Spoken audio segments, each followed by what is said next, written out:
Okay, I'm going to show you how to use your data from activity 1.1.1. So this is my data. So you'll have your own data from the previous activity. I'm going to show you how to calculate your mean, which is just your average. Y'all learned that in the 6th grade.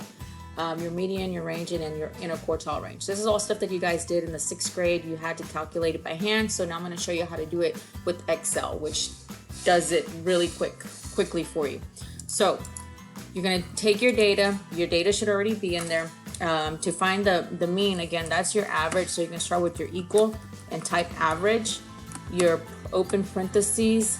Then you're going to come over here, highlight your data, and then close your parentheses and press enter. Okay, your median, same thing. You hit your equal, type the word median, open parentheses, highlight your data, close parentheses, and enter. Now range, I don't know, for whatever reason they don't have a formula to find a range, but remember your range is just your highest minus your lowest point of your data. So what we're going to do, we're going to tell Excel, or we're going to tell Google Sheets to take the maximum number, because there is a formula in there to find the max and the min. So we're going to tell it to find the max of the data. So we'll highlight this data, close parentheses, we're going to type a minus, and then we're going to say the minimum,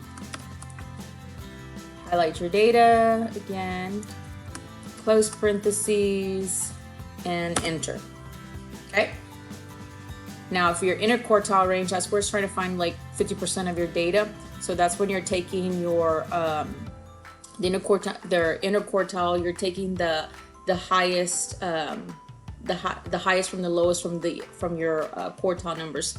So what you're going to do here, we're going to do the same thing like what we did on the previous one.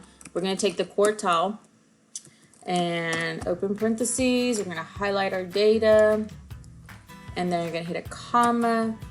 And since we want to find the highest first minus the lowest quartile, we're going to go backwards. So we're going to do 3, and then minus, and then quartile. Highlight our data,